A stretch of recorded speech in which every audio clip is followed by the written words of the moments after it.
claims he is a changed man with a new purpose in life to help kids, but tennis bad boy Nick Kyrgios sparked more controversy when he quit mid-match at the Shanghai Masters. A year after being handed an 8-week ban, and fined about $40,000 by the ATP for not giving his best efforts, or in tennis terms, tanking, at the same tournament, the Australian baffled spectators by walking off court Tuesday after losing the first set 7-6 to Steve Johnson. Kyrgios had been handed a point penalty for an audible obscenity in the tiebreak, and left the steamy arena moments later. Hours later, Kyrgios provided an explanation on Twitter, saying he was struggling with a stomach bug and shoulder injury.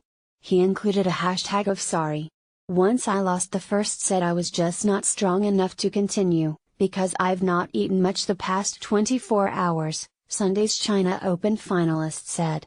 I'm gutted, to be honest, as I was keen to keep the good momentum that I built in Beijing going and finish the year strong, he added. I'll do what I can to make sure I do. He has yet to decide if he'll contest his second round doubles match with Lucas Pouille. The first round singles incident occurred after Kyrgios claimed earlier this week that he had found his purpose in life, to help underprivileged children. At the same time, the 22-year-old said he discovered a newfound motivation for tennis that wasn't there before. On those days when I'm missing home and feel like being anywhere else other than an overseas tennis court, I know I'm representing something that's bigger than my emotions on that day, Kyrgios told the Player's Voice, where he is a founding contributor. Kyrgios banned 12 months ago following a match against Misha Zverev came after he clinched the biggest title of his career in Tokyo. This time, his erratic behavior occurred after losing to world number 1 Rafael Nadal in the finale in Beijing. The so-called Asian swing in tennis comes near the end of the season, after all 4 of the Grand Slams have been played. When the ATP took the unusual decision to ban Kyrgios last year, it said the suspension would be reduced to 3 weeks, if Kyrgios consulted a sports psychologist or similar. The former junior number 1 apologized and said at the time, "The season has been a long one as I battled several injuries and other challenges towards the end of the summer. The Asian circuit was particularly tough after the long weekend when in Tokyo, and with the travel throughout the continent, my body finally just gave out in Shanghai, both physically and mentally.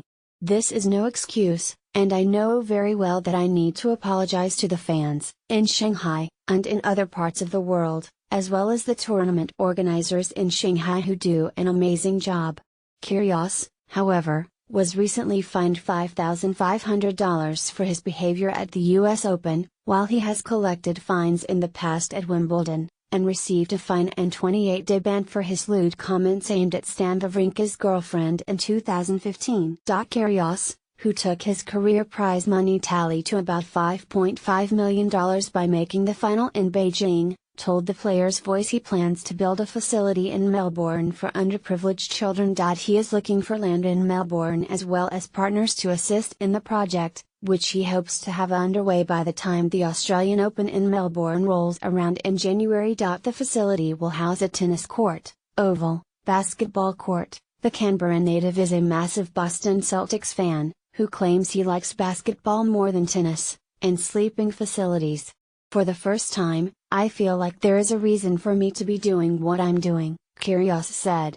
"Tennis is a great life, we're well paid, and the perks are pretty good, but it can feel empty if you're just doing it for the money. I know what it's all for now.